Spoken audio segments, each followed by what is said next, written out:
Si tu es l'église, tu es une porte. Ah bah, on me l'avait jamais dit celle-là. Et ça, faut bien en avoir conscience. Je suis une porte. Continuons la balade pour retourner dans Matthieu, chapitre 16, ce moment où Jésus parle à Pierre. Matthieu 16, 17.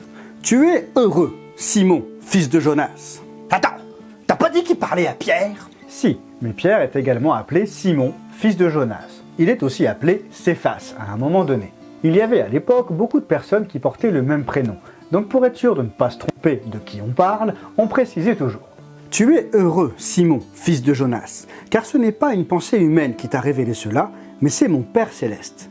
Et là, notez bien, et moi je te dis que tu es Pierre, et que sur ce rocher, je construirai mon église. Ah bah, Jésus lui dit où il va construire son bâtiment. Non, pas du tout. Il lui dit qu'il va construire son église sur Pierre. Non plus. Juste avant, Jésus a demandé à Pierre, dans Matthieu 16, 15, « Et d'après vous, qui suis-je » leur dit-il. Simon-Pierre répondit, « Tu es le Messie, le Fils du Dieu vivant. » C'est sur cette révélation, la révélation que Jésus est le Messie, le Fils de Dieu, que Jésus va bâtir son église. Et pas sur un caillou particulier ou sur une pierre, parce que c'est fun de construire un bâtiment sur le corps de quelqu'un qui s'appelle Pierre. Ça veut dire quoi ? Eh bien, qu'avant ce moment-là, il n'y avait pas d'église, puisque Jésus va la bâtir.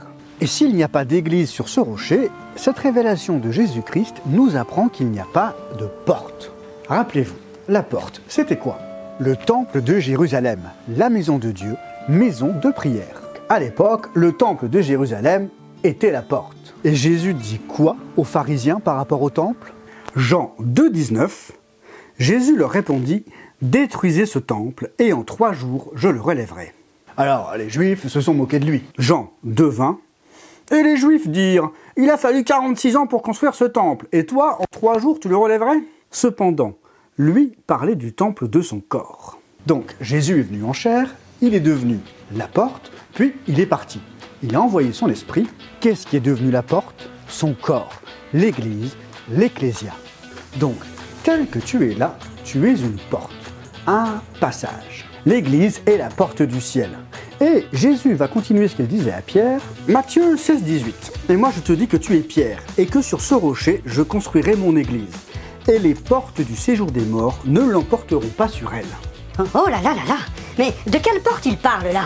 Les portes du séjour des morts. Il y a donc une porte du ciel et des portes du séjour des morts. Dans le langage de Dieu, porte égale maison. Mais s'il y a plusieurs portes, ça veut dire qu'il y a plusieurs maisons. C'est ce que nous verrons au prochain épisode.